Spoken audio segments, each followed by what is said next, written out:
Antibiyotik kanalına hepiniz hoş geldiniz. Alpçim hoş geldin. Hoş bulduk. Kardeşim biz arkadaşlar fıtık çekmeye videoya girmeye Gerçekten.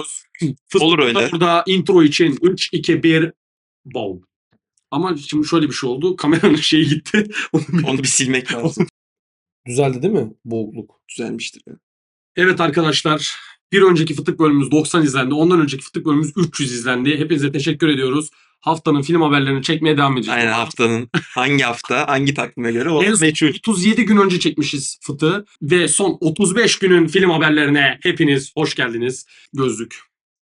Bugün Alp'in ananas gözlüğünü çaldım. Aynen. Alp'cim nasılsın, iyi misin? Hiç ciddiye alamıyorum şu an. Evet, çünkü video hazır. Böyle ciddi alınacak gibi değil. İyiyim abi valla özlemişiz yan yana video Gerçekten. çekmeyi. Fıtık çekmeyi özlemişiz. Ya bir de neden uzun sürüyor? Ya bazen haberlerde şey olmuyor yani. Ya zaten bir iki hafta falan pek beğenemedik haberleri. Bir Emmy Aynen. vardı, Emmy ödülleri vardı. Hazırladık, bir tek şey koymayı unuttuk şimdi fark ettim. Ana de Armas'la Tom Cruise ayrılmış lan. Tamam öyle başladık. Mutluluklar dileriz. İkisini Yine ayrı de ayrı. ayrı ayrı. Ya da Zor barışırlarsa. Evet Alp'ciğim, haftamızın ilk haberi. Aynen. Uzun zamandır üstüne konuştuğumuz bir fıtıkta haberini atladığımız, ilk IMAX kameralarıyla çekileceği iddiası bulunan, başrollerini Haluk Bilginer ve Feyyaz Yiğit'in paylaştığı Yan Yana filminin fragmanı yayınlandı. Ben fragmanı izledim. Ben de izledim. Ben Intouchables'ı da izledim. Intouchables'ı da izleyen biri olarak kimi insanlar zorlama duruyor demiş. Ben de onu soracaktım. Buradaki Feyyaz'ın karakteri nasıl geldi sana? Ya- Mesela şimdi Gibi'yi izlediğimiz için hepimiz son zamanlarda özellikle o bir oturdu anladın mı? Hani ondan ayrı geliyor mu mesela? Ya şimdi Ya bu yine Yılmaz falan diyebiliyor musun? Yılmaz'a yakın dersin ya. Fragman dersin, özelinde dersin. parça parça konuştuğumuz için, hani parça parça şey yaptığımız için böyle Feyyaz'a çok yakın, yani Feyyaz'ın normalde oynadığı karakterlere yakın olmuş gibi geldi bana. Ama hani Intouchables'ta da o şeyi güzel veriyordu Intouchables. İşte o zencilerin yaşadığı Hı hı. mahalle, o an onların işte fakirliği, Hı. işte o adamın zor durumda kalması gibi böyle zor bir görevi kabul etmesi durumunu Intouchables çok duygusal veriyordu. Ben bir tık daha yerel bir şey izlemek isterim bu arada. Hani illa aynı şey izlememize Hı hı. gerek yok. Yani uyarlama olmasına okeysin. Onun da tartışması çok döndü çünkü. Ben okeyim ama Daha özgün bir şey ister miydin? Feyyaz'ın o mahalledeki nasıl bir karakter olacağı, o mahalledeki Hı hı. rolünün nasıl olacağına dair hiçbir fikrim yok. Yani Evet. daha iyi ya da daha farklı olsun isterdim bu konuda. Bilmiyorum, senin fikrin ne? Fragmanda baktığında güzel yerelleştirmişler Hı hı. bazı şeyleri. İlginç duruyor. Onun dışında ya bu filme kesin sinemada gitmek lazım bence. %100. Aynen. Bir izlemek lazım. Ben bir sinematografisiyle ilgili özellikle Evet, meraklıyım yani. yani IMAX olduğu için falan her türlü gitmek lazım yani. Ve üçüncü haberimizin konusu Stranger Things'in final sezonunun dakikaları belli oldu. Ama final bölümü 2 saat olacakmış. Ve ilk 4 bölümünün süreleri de belli oldu. Sanırım 64, Yani 55, yani o civar. 80 Evet. bu civarlarda ve bence çok yüksek. Yani dakika olarak Evet. çok yüksek dakikalara sahip. Tempoyu nasıl etkileyecek acaba? Sezon olarak baktığında. Aga şeyi hatırlarsın. Geçen sezonun son Geçen sezon da uzun bölümler Aynen. vardı. Bayağı da iyiydi yani. Hiç düşmüyordu tempo. özellikle son 4 bölüm hepsi çok yüksek. Evet. Böyle 1 saat 10 dakika. Zaten 4. sezon bayağı iyiydi yani. Belki en iyi sezon falan En iyi sezon. şey olarak En iyi sezon. bütün olarak baktığında. Bence Stranger Things'e Netflix'te yönetmenlerin de ne Brothers'tı ya. Duffer Brothers Ha, mıydı? Duffer Brothers. Aynen. Evet. Duffer Brothers'ta çok özeniyorlar. Tek sıkıntı insanların artık 30 yaşına, yani 25 yaşına gelmiş gençlerin lise dramasını izleme isteği kaçtı birazcık. İşte orada zaman atlaması yapacaklardı. Onu umarım yedirmişlerdir güzel hikaye. Ya ben Yoksa bayağı sırıtacak. Şey falan evlendi ya. Millie Bobby Aynen. Brown 23 Evet, 23 harbi. yaşında abi artık. Öbür oğlanların tipi değişti, bir Aynen. zayıfladı falan. Bence hayvani bir zaman atlaması gerekiyor diye düşünüyorum ben. Evet. Ya ben buna çok takılmıyorum aslında yani. Güzel olduktan sonra bekleriz yani olacak. Sherlock beklemiş adamız yani. Abi güzel mimler var. Aynen. Evet, güldük eğlendik, güzel. X de çok popüler oldu bu hafta.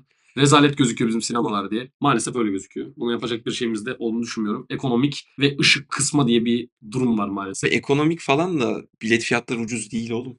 Yani 350-400 çok yani. Tamam şu an indirim yapıldı ama yani bu bir bahane değil bence. Bence de Değil yani. Lamba pahalı falan filan. Yok bu bir bahane olamaz yani. Bir Ya de abi özellikle şu 70, pardon lafını Hı. kestim. 70 milim IMAX'in falan birer salon gelmesi lazım ya. evet. Yani sinema sadece Ya 70 yok ya öyle bir şart koşmam. İşte lazer geldi. Bir Ankara'da var, İstanbul'da İstanbul'da. var. Abi bir de oynayan filmlerin kalitesi de çok önemli. kesinlikle. Yani bu aralar harbiden baktığında işte Oflu Hoca falan filan. Mustafa Kemal Abi diye bir Mustafa film çıkmış. Kemal AI herhalde. animasyon yapmışlar. Bak Buraya kapağını koyarız. Fragmanını izledik. Filme baktık. Ağır AI. Yani ayıp ya. Hani kafalar zehir yani. Twitter'da bir Time'da gezinin zehir gibi insanlar var. Ama abi sinemaya giren filmler ya hala organize işler. Kolpaçino. abi tarzı onlar filmler. olacak bak fix onlar okey olabilir ama Ama sadece bunlar var. Sorun bu. evet Mesela hani öyle. atıyorum bir tane sci-fi çıkar. ayda bir tane ya da 2 ayda bir tane. Tamam bir tane off'lu çıksın okeyim. Oğlum sci-fi nereye çıktı? Ay Sanki. çıksa Ha. diyor. Varsayım olarak Hı hı. konuşuyorum. Onun yerine 5 tane off'lu çıkıyor. Ali Kundilli çıkıyor Aynen. falan saçma Ama sapan. baktığında onlar yine izleniyor yani şöyle ya da böyle. Abi işte en son bu Kadıköy Boğazı utandık Evet konuşurken aynen. bayağı bir şey yaptı. İşte Rezil olay. yapacak bir şey Umarım yok. salonlarımız düzelir. Dualar o yönde. Andy Muschietti Evet her abi. 3 Her ayda 3 ayda bir aynen periyodik olarak çıkıp film diyor ki iyiydi. Flash çok iyi filmdi falan diyor. Abi İnsanlar anlamadı ya falan. şurada bir görsel vardı. Abi bu ne ya? Ben bunu hatırlamıyorum bile. Hatta şey olmuştu bak şimdi hatırladım. CJ'ni falan savunmuştu hatırlıyor musun? Abi İşte biz yapma. bunu bilerek hani öyle yaptık işte daha böyle karikatürize ettik Aga falan. Yani bayağı öyle bir şey kötü. yok yani. Bayağı kötü. Çizgi roman Yani ben o koşuşunu hiç unutmayacağım. O koşarken ki böyle açılıyor diye böyle kitap, 3 boyutlu kitaplar olur ya bildin değil mi onu? Biliyorsun değil mi? Tam öyle değil miydi oralar? Böyle koşuyordu oradan böyle dünya çıkıyor falan. toplar Aynen. çıkıyor falan. Acayip kötüydü ya. Çok böyle maketimsi falan. Keşke maket olsa da. O şey falan çok kötü. Nicolas Cage'in AI olduğu falan Evet. çok belliydi. Adam zaten dedi ben oynamadım. O filmde bir Supergirl ilginçti. Bence çok iyiydi. Bir o Hatta ilginçti onun dışında. İnsanlar benim bu dediğime özellikle Amerikan izleyici kesinlikle katılmaz. Son Superman filminde gördüğümüz Supergirl'den çok daha fazla ilgimi çekerdi. O Supergirl'ün devam arkını görseydik. Evet muhtemelen. Ya benim özellikle çizgi romanına göre çok çok farklı gözüken karakter olarak son yıllarda en fazla ilgimi çekenlerden biriydi o Supergirl. Gerçekten iyiydi. Bu arada Michael Keaton iyi de oynuyor filmde. Evet. O kız da iyi. Taşıyordu canım zaten. Aynen gerçekten iyiydi o kısımda ama işte maalesef filmin CGI'ı ve kurgusu deli kötü olduğu için film bir sonraki haberimiz her hafta yeni Aynen. biri Joker oynamak istiyor. Bu hafta da bu adamın adını okumuşum. Evet. Chukwudi Iwuju wants to play Joker. Ben bu adama şeyde çok sinir olmuştum. Guardians of the Galaxy Galaxy 3'te aynen. Çok böyle overacting'e böyle abartılı bir oyunculuğu vardı. kötü değildi. Karakteri çok güzeldi bence. Çok sırıtıyordu böyle oyunculuğu. Belli noktada abartıyordu. Evet. Ve bence o senaryo ile ilgili değildi. Gerçekten oyuncuyla ilgiliydi. Çünkü diyalogları falan çok iyiydi adamın. Diğer karakterlerle. O Evet ama Joker- işte o yüz mimikleri falan böyle sesi yükseliyordu falan. Abi Ayarsız. Joker işinin boku çıktı. Artık şeyi izleyelim bence bir an önce. Batman 2'de mi 3'te mi 5'te mi kaçta izleyeceksek. Barry Keoghan. Barry Keoghan'ın Joker'ini izleyelim. Bir 10 sene Joker izlemeyelim. Abi onu da mesela şeyi olarak izlemek zorunda değiliz. Bu şey olayları vardı ya normalde Batman'de Joker sahneleri varmış ara ara. Daha böyle işte mentorluk yapıyor gibi. Hani böyle gidip Fikir alıyorum. fikir alışverişi gibisinden. İyi ki Sonradan atmışlar onu. atmış çünkü hani çok odağı alır falan değil ki. Evet alırdı yani. Ama iyi fikir. Kötü fikir değil. Yani böyle çizgi romanda görsem falan çok sarardı hani böyle bayağı şey güzel bir Bu arada olurdu ben yani. son zamanlarda bayağı bir Batman çizgi romanı biriktirdim evde okuyacağım. Batman'le ilgili belki özel bir video falan da çekeriz. Bakarız. Çok sevdiğim bir karakter benim. Batman 2 o yüzden çok bekliyoruz. Bir sonraki haberimiz. Batman 2'nin yazarı Mattson Tomlin demiş ki Spider-Man 4 için Sam Raimi'yi darlıyorum. Yaşansın ya. Bunu bize bahşedin artık ya. Abi nasıl olacak ki bunu? Yani Aga, daha şey çıkacak. standalone ya. Hani şey gibi düşün. The Batman gibi düşün. Bu No Way Home'dan sonra evine döndüğü Abi yaşasın. standalone olmaz ki artık. Olur ya. No Way Home'dan sonra evine döndüğünü düşün. Oradan devam edecek işte. Ama Secret Wars var. Bilmiyorum. Yani belki Secret Wars Sonrası da belki. Bilmiyorum. müthiş olur. Bak Secret Wars'taki yaptığı mentörlüğü gidip çocuğuna yapmaya çalışsa ve burada zorlansa ulan evreni kurtardım çocuğa yapamadım. Çok iyi bir senaryo fikri. Acayip iyi. Çünkü insanlar Daha var. Yılı var ama. Daha tabii ki. birkaç yılı var. İnsanlar böyle hep her zaman büyük olayları çözdüğünde küçük olayları küçümserler ya. Buna çok iyi bir örnek olabilir bu senaryo fikri olarak. Vallahi isterim o tarz bir şey. Böyle Batman Beyond tarzı falan. Çok iyi. Acayip olur. Onda da Bruce Wayne yaşlanıyordu animated series'deki falan. İşte Acayip iyi olur. Terry'e tavsiye falan. O tarz bir şeyler güzel Abi olur. mesela burada çok hemen 10 saniye şey yapacağım. Chris Evans'ın bence Kaptan Amerika'yı tamamen Marvel evreninden çıkarmaktansa böyle mentor olarak hem Falcon and the Winter Soldier hem de Brave New World'da görseydik bence iki filminde hem IMDb'si daha iyi olurdu hem de senaryosu daha iyi olurdu değil mi buradan? Olabilir. Güzel beklenti olabilirdi. Bir sonraki haberimiz Marvel 2026'ya bombastik giriyor. Tek tek üstüne konuşmak için zaman ayırmayacağım. Zaten haberleri var. Var Aynen. beklemek istediğim bir şey. Mesela şeyi Bir söyleyeyim. Wonder Man'in fragmanı çıktı. Onu söyleyeyim. Aynen. Çok ilginçti. Hızlı. O 20 saniye. Aynen o var ileride. Punisher'ın bütün fotoğraflarını gördük. X-Men'le ilgili herhangi bir şey görmedik. Brave New Day Zaten merak ediyoruz. görüyoruz. Animasyonu Alp'le ilgili Marvel animasyonlarıyla ilgili özel bir video yapacağız. Buna Evet. kesinlikle bütün art'ı Kesinlikle şey tamamlayalım. yapmamız What lazım. If, Aynen. Eyes of Wakanda, Marvel Zombies, Neighborhood Spider-Man ve X-Men 97'nin Kesinlikle izleyin izlemediyseniz zaten. Yani o ilk çıktığındaki IMDb puanının falan filan hiç alakası yok bence. oğlum 5.9 Bize göre aşırı underrated. Aşırı Kesinlikle. underrated bir iş yani. Çok potansiyeli yüksek. Vision Quest ve Doomsday. Aynen. Abicim geçiyorum. Tamam. Bir sonraki haberimiz First Trailer Born Again sezon 2'den gösterilmiş. Karen ve Matt öpüşüyormuş. Jessica Jones geri dönüyor. Foggy dönüyor da Foggy nasıl dönüyor onunla ilgili. Ve Fisk bize o haşinliğini gösteriyormuş. Alpçim, ikinci sezon hazır mısın? Abi valla ben o kadar hype'lı değilim. Ben dediğim gibi yani ben bu dizide yani Netflix'teki gibi bir şey alamadım asla. Ne elektrik alabildim ne de bir olay akışı alabildim. Yani oradaki işlenen temalar vesaire çok daha bambaşkaydı. Yani bu bilmiyorum bana daha şey bir iş gibi geliyor yani. Olmasa da olur derim yani şu an. Çok iddialı bir laf ama Bilmiyorum, ben derim. ben Bak seninle derim bu yani. noktada çok uzağım. Bana katılacak olan bir sürü insan vardır bu konuda yani. Bilmiyorum, ben sana çok uzağım bu noktada. İkinci haberimiz sezon 3'te onay almış. Bence Born Again ve Daredevil şey noktalarında, böyle film araları bağlama noktalarında çok kritik bir karakter. Daredevil'ın hem karakter yapısı hem bize Born Again'de gösterdikleri hem zaten geçmişte gösterildiği noktada çok karakterle etkileşime geçen bir çizgi Hı hı. roman Evet, uyarlaması. evet. Hem de abi potansiyelli yani. Bir kere Kingpin izliyoruz. Jessica Jones göreceğiz. Belki diğer karakter Defenders'la Aynen. belli noktada diğer karakterleri de görürüz. Ben Spider-Man etkileşimi için dualardayım zaten. Yani o nokta için Şart. Öyle bir şey şart yani. Tam çizgi roman vari bir şey oluyor. İyi. Böyle okurken denk geliyorsun ya böyle. Yani o tarz bir şeyler lazım yani. kesinlikle ki No Way Home'da da Hem de hikayeyi üstünden ağırlığını alacak bir şey sonuçta. %100 ben de o noktaya Aynen. değinecektim. Ki No Way Home'da da gözükmesi ağırlığı alıyor diyecek. Evet. Süper Serpçim, geçiyorum. Abi kanman işleri, sertlik işleri bizi gene çok çekiyor bu dizide. Abi sadece ben şey istiyorum. Ya şeyi biraz daha pratik efekt kullansalar daha iyi olur. Kesinlikle %100 %100. Yani. CGI işini Aynen. azaltalım. Bir sonraki üstüne konuşacağımız dizi Vision Quest. White Vision orijinal Vision'ın anılarına sahip ama çok zorlanıyor ve onun duygusal Evet. bağlantılarını kurmaktan. Ultron, Friday, Edith, Dummy, Jarvis hepsi human formunda geri dönecekmiş. Bu ilginç olabilir abi bayağı. Ben bunu çok bekliyorum. Hem de felsefi olarak da güzel bir şey oturtabilirler belki yani. Ne bileyim daha Blade Runner vari bir şeyler belki. Ben o kadar iddialı Bilinç olacağını meselesi düşünmüyorum. vesaire işte vücutları olacaksa falan. Bakalım. Yani güzel dokunuşlar olabilir yani. Ruadrich Molika Tommy oynayacakmış. Hikayedeki yeri Tommy'nin. Agatha Olalong'la da bağlanır. Alp şu Agatha'yı da izle lan. Onu soracaktım işte oradaki şeyini falan bilmediğim Abi için. orada şeyin arkı var. Wiccan'ın arkı var. Ha, Wiccan oluşunu izliyorsun Okey. ve bence iyi de bağlanıyor. Gerçekten iyi bağlanıyor. James Darcy Jarvis olarak dönmüş. Çok iyi ekleme. Zaten Evet. iyi oyuncu. Valla ben Jarvis'i daha çok seviyordum falan şeyden. Sonra ne oldu? Friday oldu değil mi zaten? Aynen. Jarvis'in sesini falan da daha çok seviyordum. Kesinlikle Aynen. %100. Bir sonraki haberimiz Tom Holland Spider-Man Avengers Doomsday'de olmayacakmış. Secret Wars'ta büyük bir rol bekleniyormuş. Abi nasıl hiç olmayacak? O da kısa da olsa ben gözükür diye düşünüyordum valla. Ben hiç Tabii bu haberin doğruluk payı da tartışılır yani. yani hiç yorum yapamıyorum bu noktada ya. Çünkü abi olmaya da bilir. Bu Brand New Day'in ağırlığı ve senaryosuyla, kurgusuyla, Evet. evrenin hangi noktasında bulunduğuyla da değişecek. Born Again oraya bir ekleme yapacak falan. Ben bu logoyu beğenmedim orada örümcek logosu. Ben beğendim ya. Ben beğenmedim. okeyim.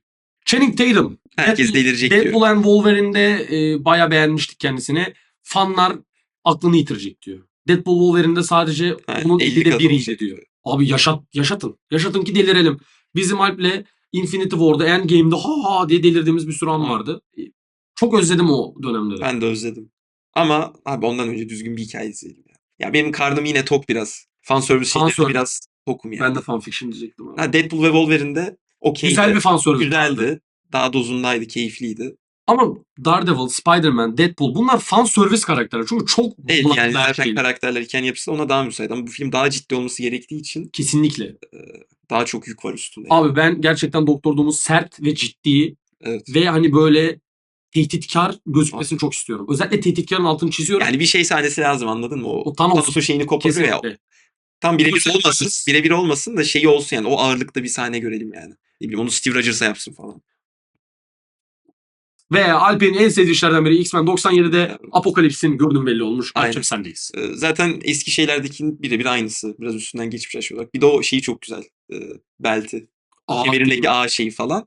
Baya merak ediyorum çünkü ilk sezonun finalindeki gördüğümüz Apokalips versiyonu çok ilginçti bence.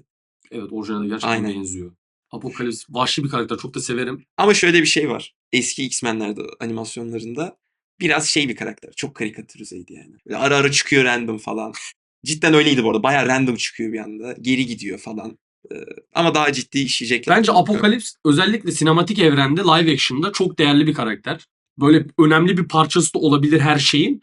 Ben Apokalips'in live action çok merak ediyorum. X-Men 97 ile ilgili bak gerçekten çok bir şey söylemek istemiyorum. Çünkü inanılmaz iyi bir diziydi. Evet. Ben 9 verdim IMDb'sine. Alp de 9 Evet. falan verdi. Marvel'ın çıkardığı en iyi animasyon iş. İkinci sezonu heyecanla bekliyorum yani. Aynen sadece işte showrunner'ı kovulduğu için falan umarım bir düşüşü yaşamayız yani. Onu konuştuk, bir Onu önceki konuştuk, sorulara gidebilirsiniz. Bir sonraki haberimiz. Wonder Man'in fragmanı çıktı. Aynen bunu az önce de şeyleri konuşurken Evet, söyledik. e, Çok ilginç duruyor. TV drama gibi duruyor. Hatta şöyle bir şey diyeceğim bak şimdi. Zaten bu adam şeyde de oynuyordu. Adamın adını unuttum bu arada. Matrix 4'te. Metin 2 mi? Aynen. Bu adam zaten şeyde de vardı. Matrix 4'te. Orada da birazcık Orada da böyle hafif şeydi.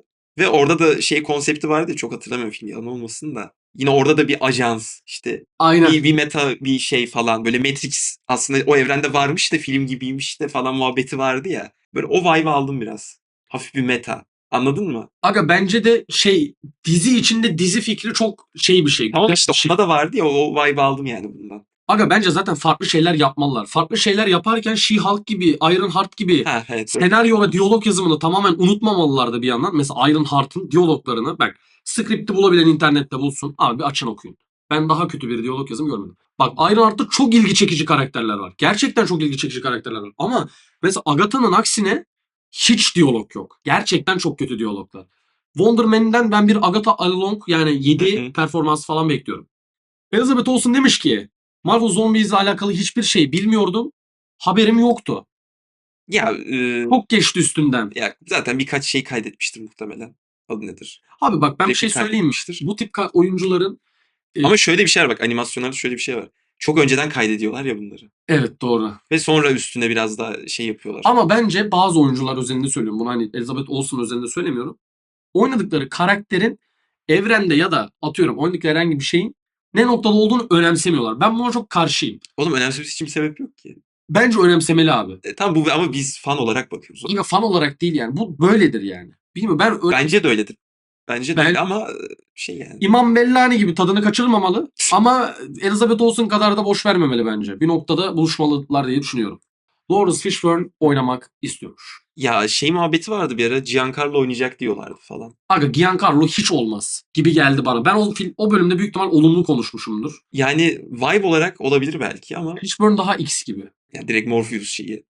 Şey oynasın. Aga direkt oynasın mesela ya anladın mı? Vlak diye koyarım bunu yani. Oynar. Ben de pek emin değilim. Ya abi bu Ama bir James McAvoy yani o da çok James iyiydi. McAvoy- O versiyonda çok iyiydi. boşa gitti o versiyon. Evet valla. Bir sonraki haberimiz. Benim bu seneki en sevdiğim filmlerden biri olan Flow'un yönetmeni Limbo diye yeni Evet. filminin senaryosunu bitirmiş. Kendisi tebrik ederim. Heyecanla da beklerim. Ben de merak ediyorum valla. Acaba gene 3D render programında mı yapacak? Bakalım belki farklı bir tarzda bir şey dener. Ya da şu an bütçesi büyük ihtimal daha fazladır. Belki Ya biraz daha 3,5 milyon euro gibi bir şey harcadı. Bir 7-8 harcayabilir bu sefer. Olabilir. Belki ona yakın hatta. işte mesela Blender değil ne bileyim başka yeni uygulamaya geçmiş falan. Saçma sapan. Bir sola geçiyor. Aynen. O da beleş. Neyse tamamdır. Bu kadar. 2026 acaba Zendaya Haberi bir film aldık. olacak diye bir haber. Euphoria 3. sezon The Drama, The Odyssey, Spider-Man, Dune Part 3. Ve oğlum hepsi çok büyük. Evet. Odyssey, Spider-Man, Dune bir de Euphoria. Yani Tam bir Nepo Baby. gerçekten Nepo Baby ya. Bu arada bak ben gerçekten Kötü demiyorum. Bu kötü demek değil. Ama ben hem Amerika Time'ında hem Türkiye Time'ında insanların çok manasız Zendaya'yı eleştirdiklerini düşünüyorum. Ben Challengers'ta da kendisini çok beğendim. Onun dışında onun önceki filmleri çok beğendim. Tenet'te başrol oynayan David Washington'ın oynadığı bir tane film var. Orada da bence Zendaya fena oynamıyor. Gerçekten kötü bir aktris değil. kanka olay şu ama yani bu filmlerde tek oynayabilecek aktris bu mu yani? Öyle bir durum var. Bak, İnsanlar ona- başka yüzler istiyor sonuçta yani. Ben de onu getirecektim. Tamam buradakilerin ikisi falan üçü devam filmi şu anda tabii. Ya Margot Robbie de bir anda oldu ya. Bir onda oynadı, bir onda oynadı, bir onda oynadı. Margot Robbie bir ara şey oldu ya. Sonra ara verdi bir hamile kaldı falan tamam. Aha, Zendaya'da da oldu. O jübilesini yaptı yani. Ya zaten Brand New Day'de ne kadar rolü olacak? Part 3'te ne kadar rolü olacak? Bence Olacak canım olur. gerçi Part 3'te Olacak. olur. Hatta zaten bir de Part- rolünü arttırdı. Kitapta olmayan rol ekledi. Beni bilmiyor bir de. O da doğru. Yani o yüzden bayağı olur. Bir sonraki haberimiz. First Trailer, Sam Raimi'nin yeni filmi Sent Help. Valla Filmi şeyi çok seviyorum. Rachel McAdams. Rachel McAdams bayılırım. Teyzemdir o benim. Bayılırım ya. İnanılmaz Evet. bir aktris. Ne oluyor? Ne oluyor lan? Sent Help. Güzel. Güzel şaka. Güzel. Kaç falan kalktı. Abi bize uyarı mı geldi acaba? Yok aga bu saatte de ne uyarısı Ay ya? yok başlarım ya. Ay yapım, AI yapım. Yapay zeka ile üretilmiş ay yapım standartlarında yeni bir yer dizi ister miydiniz? Yani ben AI kullanılması gibi bir şey demem aslında. AI'yi iyi kullanmak lazım. Bu harika haber değil, hatta tam tersi. Zaten biz bütün fıtıklarda şeyi eleştiriyoruz. Yazımımız çok kötü. Senaryo yazımı yok, işte dizi Aynen yok. bir de hani her şey bitti. Bir de AI kaldı. Aynen bir de AI'yi kaldı yani.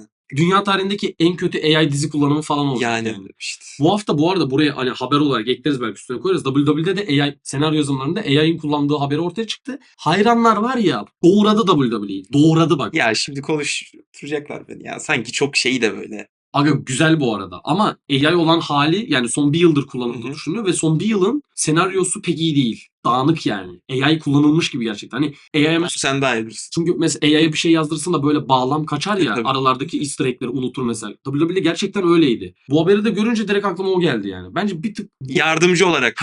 doğru Aynen. noktada kullanılmalı. Bak Abi bu üstüne shorts bile yaptığımız abi bu Breaking Bad'in yaratıcısı Vince Gilligan'ın yeni serisi Pluribus. abi bu adam ne yapsa izlerim ben ya. Ben yüzde Ne yapsa izlerim yani. arkada bir 50 saniye aksında. Bu için arkadaşlar bu arada fragmanda görmüşken ben de su içeyim. Yani tarzı falan da çok ilginç duruyor. Da çekimleri falan da daha farklı duruyor. Bana Severance vibe veriyor. Anladım. Yani o şeyi nasıl kotaracağını çok merak ediyorum. O dark comedy vibe'ını falan. Bence Vince Gilligan onu yapar ya. Yani Breaking Bad distopik şeyi falan. Evet güzel. Hayır yani yapar zaten canım. Güveniyorum da. Yani nasıl bir şey izleyeceğiz yani. Çok güzel olacak bence. ben dizide sci-fi'ın ne kadar olduğunu merak ediyorum. Acaba hani bu şeyi ne kadar kullanacaklar? Şu bir de Apple TV dizileri gerçekten özellikle Bir kalitede oluyor mu? sinematografi açısından çok Evet. iyiler. Geçiyorum bir sonraki Geç. haberimize. Christopher Nolan demiş ki Dwayne Johnson'ın performansı inanılmazdı. Ben bu yıl daha iyi bir performans izleyeceğimizi düşünmüyorum demiş. Bu arada sürekli herkesi bir yağ çekme. Ama değil mi bak harbiden öyle bir durum var yani. Şunu beğendim, bunu beğendim. Kimi beğendiydi ya? Bu bir şey daha dediydi. Ben de unuttum da neyi övmüştü? Ya zaten bu arada tartışmayalım da. Tron Ares çok iyi film. Ya şey, ya bir ara şey de yaptıydı ya bunu. Kızdıydık hatta. Hı. Tarantino'da. Yok işte Megalopolis inanılmaz film. Ya Tarantino gömüyor bu. Ben Nolan'ın kimseyi gömdüğünü görmedim daha. Nolan çok şey adam böyle. Abi, Anladın mı? safe Çok adam. ılımlı aynen. Yaparız, hallederiz Bu falan. arada ben gerçekten Kimseyle arayı bozmuyor. son İş dönemlerde atıyor bence. Ne diyor? Dwayne Aynen. bir sonrakinde gelirsin. Aynen. Yani şimdi şöyle bir şey. Dwayne Johnson'ın The Final Boss karakteri 2024'te WWE inanılmazdı. İnanılmaz da oynadı bu arada. Ben orada Dwayne Johnson'dan bir şeyler çıkabileceğini direkt fark ettim. Alp'e söyledim. Alp de siktir lan dedi bana. Evet ben hala buna bilmiyorum bir şey değil için. Ve Smashing Machine'de bence kesinlikle iyi oynamıştır. Biz daha gitmedik, gideceğiz. Hatta gidince belki videoda çekeriz. WWE yıldızlarının eskiye nazaran çok daha iyi aktör ve aktrisler olduğunun aşikar. Artık onlara da gerçekten bir star, gerçekten bir aktör muamelesi çekiliyor. Hatta onunla ilgili haber aldım 3-4 tane. Ben bu noktada bir sonraki habere geçiyorum. Liv Morgan da Euphoria'nın 3. sezonuna katılmış. Liv Morgan mesela çok gündem olan bir kadın karakter WWE'de. Böyle oyunculuğu birazcık işte ilgi çeken bir kadın rolü oynuyor. Yani ondan sonra Drew McIntyre'ın yine yanlış şeye bakıyorum. Drew McIntyre'ın Highlander gibi çok yüksek profilli Zaten Dave Bautista da var. aynen Batista da oynuyor bak. O da mesela Aynen. bir güreşten dönme aktör. Bu tip filmlerde rol almaları bence olumlu da bir şey. Bu sektör küçümsenmemeli abi. John Cena'nın Peacemaker performansı, John Cena'nın diğer performansları kendilerini arttırarak. Dave Bautista'nın zaten bence kesinlikle ortalamanın üstünde bir aktör olması. İnsan WWE fake, hani yalan, işte orada bir şey yok diye böyle bir şey uyduruyorlar. Kesinlikle açıp bazı promolar, yani promo kesme diye bir şey var. Oradaki cümleler ve o cümleleri seyirciye aktarmaları, izlemeleri lazım. Ben birçok WWE güreşçisinin şu anda mainstream olan oyunculardan daha iyi olduğunu düşünüyorum yani. Allah olabilir abi. Bir sonraki haberimiz. DiCaprio, Butler, Adam Driver, Bradley Cooper, Michael Mann'in Heat 2'de buluşuyorlarmış. Yani abi ben Yiğit'in ilk filmini bak iyi bir film, iyi çekilmiş bir film ama beni o kadar böyle bu film çok iyi falan böyle çok sevdiğim bir film değil diyeyim. Hani böyle Bana filmler mesela var şey dedi ya. bu hafta. Benim en sevdiğim 2 filmden biri falan dedi. Benim Timothy. şey değil mesela yani. O kadar yükseldiğim bir film değil. Ben hala bilmedim desem. Bak iyi çekilmiş bir film ama yani bir film iyi çekiliyor onu sevmek zorunda değilsin ya sonuçta başka şeyler de var. Umarım bir Gladiator 2 şeyi yaşanmaz Abi yani. Gladiator 2 kötüydü de ya abi. İyi gözüküyordu da baya kötüydü. Yani umarım bir parodi izlemeyiz diyeceğim. Bakalım. Gladiator 2'de bazı oyuncuların performansı da çok kötüydü. Bir sonraki haberimize geçiyoruz. Damien Chazelle benim en sevdiğim yönetmenlerden biri. Ve Justin Horwitz de dönüyormuş. Horwitz, Babylon'un müziklerini dinleyin. İnanılmaz. Hatta şeyin müziklerini de galiba bu yaptı. La La Land'in acayip bir adam. Müzik konusunda inanılmaz. Üstüne yok. Gerçekten bayılıyorum. Cillian Murphy ile Daniel Craig zaten Aynen. ikisi de müthiş oyuncu. Aynen. Var mı bir şey demeye gerek Daha yok. bir şey yok. Balıkesir'deki bal hasat... Bu arada haftanın tuhaf haberlerine geçtik. Aynen. 1 kilo bal nasıl yedin ya? Bu abi büyük ihtimalle hastanelik olmuştur. Yani o bal nasıl dikilir lan? Aga ben 2 çay kaşığı falan yiyebiliyorum. Hayır ya yemek değil. Bal dikmek nasıl bir şey? O katı da Viskozite yani. yani. Hani viskozite onu düşünüyordum. Sen dedin. Bak o dayı da deniyor. Bak yüzü ekşidi ama gördün mü? Dayı kaşık. Bir su falan mı kattı Abi içine? Ne diyor? komple en yakın devlet hastanesine Oğlum böyle bir yarışma yapılır mı ya? Bilmiyorum, çok zararlı ya. Sergey Dashevski 8.4 santim ölçülerindeki eseriyle dünyanın en küçük bisikletini yapmış. Bunu sürmek de zor ha. Tebrik ederiz. Ne yani? Abi Guinness'in böyle çok saçma şeyleri var ya. Aynen. Mesela Gerek- nereden geliyor adamın aklına bu? Hadi 8 santim bisiklet süreyim. Evet, benim en sevdiğim 3 yönetmen. Ben bunu o kadar çok yönetmen diyorum ki acaba Evet. en sevdiğim 3 Hangi üç? Hangi üçlü Faktöriyel ama kombinasyon? kombinasyon, bu kadar uzaklaşma. Upcoming James Bond filminden bazı şeyler belli olmuş. İşte yeni bir British aktör seçeceklermiş. MI6 şeyini anlatacakmış falan durumunu ve 2028'de vizyona girecekmiş. Aynı zamanda Denis Villeneuve Dune 3'ten sonra başlayacakmış bu işe. Abi ben Denis Villeneuve'den çıkıyorsa Asıl pardon Sicario'yu izleyin, acayip film. Ona benzer bir şey geleceğini düşünüyorum. Böyle ciddi, daha ayakları yere basan, daha yani hatta gerekirse konsept olarak daha böyle rengi koyu, Hı. bizi kasvete sürükleyebilecek bir film bekliyorum. Zaten aksiyon konusunda üstüne yok. Acayip bir adam. Aynen. Daha da fazla bir şey demem yani. Ben bir şey diyeceğim. Normalde başka filmler çekecekti. Ay, Kleopatra ile ilgili. Kleopatra vardı. Bir de bir tane daha bir şey vardı. Sanki bilim kurgu, felsefe tarzı bir Evet, şey. evet, evet, evet. Adını. Onu da çekecekti. Değişti. Demek bilmiyorum, öncelik sırası şey oldu. Ama bunu hep söylüyordu. Bunu ben çekmek istiyorum diye. Ya tabii canım. Ama onlar var falan diyordu. Hatta Dune 3'ü onlardan sonra çekecek falan muhabbeti Aynen. de vardı. Ben bunu Fıtık'ta konuştuğumuzu Aynen. hatırlıyorum. Konuştuk. Bir sonraki haberimiz Weapons'ta bizim arka planda beğenmediğimiz Evet. Found Clancy'nin prequel filmi gelebilirmiş. Abi prequel filmini yap da filmde anlat bir azıcık. Aynen Yani ya. o Weapons bu arada bence çok hani potansiyelinin yarısında kalmış.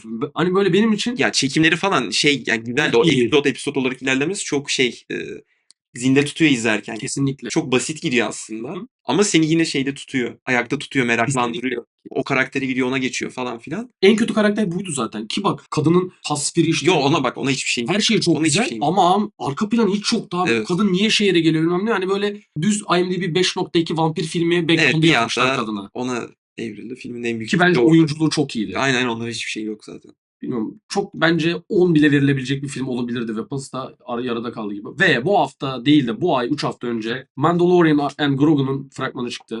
Biz 3. sezonu izlemediğimiz için. Aynen, ben de bıraktım yani. Gene inanılmaz gözüküyor bu arada. Onu- Abi ben zaten Star Wars filmlerinin epik olmasına ya da film çekilmesine karşı değilim. Sadece şey çok kötü. Star Wars çok fazla şey çıkarmaya başladı. Aynısı Marvel'de de oldu Aynen. ya. Çok Her- tatüre oldu yani Aynen, gerçekten. Star Wars. Ben bir yerde koptum ve bir daha izlemedim mesela. Ben de yani mesela 3. sezonu izleyesim gelmedi. Bir de şöyle bir şey var. Yani 3. sezonu neden izleyesimiz gelmedi bence? 2. sezon öyle bitiyordu ki. Ve yani orada bence Grogu dönmemeliydi Ya da yani. bu da dönmeliydi, anladın mı? 3. sezon Evet, olmamalıydı. yani- Arka bağlanmalıydı. Anladım ya, o ayrılık şeyini devam ettirmelilerdi bence. Ama Bence- işte oyuncak satanı falan filan şeyini hemen. Bir sonraki haberimiz Youngest, Emmy şampiyonu, Adolescence'in oyuncusu Owen Bunu Cooper. izlemek lazım. Bu 4 bölüm miniseries. Aynen. Ve Owen Cooper, ben 3 tane 4 tane falan kestiğini gördüm. Acayip oynuyor. Çok Aynen. merak ediyorum. Bir sonraki haberimiz en çok Emmy kazanan stüdyoyu çok merak ediyorum. Hı hı. Penguin hak etti. Severance hak etti. Andor hak etti. Andor'u da izlememiz lazım. Bir de Pitt'e bir parantez Aynen, açalım. Pitt. O da dikkat Çok edecek. enteresan bir dizi. Pitt'te şöyle bir şey varmış. 16 bölümmüş Hı hı. ve 16 saati anlatıyormuş. Her bölüm hastanede olan 1 saati Çok iyi, işleniyormuş. çok Çok iyi bir konsept. Onun dışında hepsini izlemek istiyorum. Arcane Alp izledi. Arcane'i çok Arcane beğendim. çok iyi, evet. LoL hiç sevmem, alakam yok ama Ben de Arcane isterim. gerçekten çok iyi. Ben de Müzikleri isterim. hariç. Abi o da senin müzik zevkinle ilgili bir durum ya. Hayır bak. İzleyince göreceğim mi? Yani derdim şey değil, hip hop çalıyor, dinlemediğim müzik tarzı değil. Bazıları çok eğreti. Yani sahneyi çekmişler, müziği sonra işte ne atarsak olmuş gibi. Ya da gaz verelim. Arada bir iki tane güzel var ama onun dışında bence müzik şeyi çok alakasız. Alpçim, bu ayın fıtığın son haberi. Severance sezon 2 8 tane ödül almış ve bence en büyük kategorilerden bazılarını da almış. Bazıları her şeyi Her almış şey zaten. almış. Abi Severance gerçekten çok iyi dizi. Kutay'a selam olsun kardeşim benim. O bana tavsiye etmişti. Kutay first mention bu arada. Evet. İlk defa. Şimdi şöyle, Severance bence Pluribus'u da etkilemiştir belli bir noktada Ha. diye düşünüyorum ben. Ayrıca Severance ikinci sezonun belli bir noktasında olan bunlar bu konuyu nasıl daha devam ettirebilecek dediğim noktada Hı hı. öyle ilgi çekici yapabildi ki, aynı Dark da yapmıştı bunu. Evet. Ulan bu çok çorba oldu, nasıl Aynen. toplayacaklar demiştik. Severance da bence bu noktada. Üçüncü sezonu merakla bekliyorum. Çok iyi yani. Bence bayağı iyi dizi. Herkese tavsiye de ediyorum. Evet arkadaşlar, bizi izlediğiniz için teşekkür ederiz. Girişte söylediğim gibi arkadaşlar, like butonuna basıp abone olursanız çok seviniriz. Fıtık bitti. Haberlerle kalın. Twitter'dan takip edebilirsiniz. Burada gösterdiğimiz sayfalar hepsi birbirinden kaliteli sayfalar. Fıtıkla kalın. Fıtık özellere gidin. Film Götik edit de şu anda gelecek. Onun dışında kanalın bomba içeriği Panik Atak'ta Evet. devam ediyor. Alpçim teşekkür ederim teşekkür karşım ederim. benim. Fıtık 55 dakika Evet. oldu. Bir dahaki ne Hepsi zamana kolay gelir? gelsin. Hangi hafta gelir? Bilmiyoruz. Evet. Haberleri bugünden itibaren toplamaya başlayacağız. Fıtık bitti. Görüşürüz. Get out of here. Bay bay.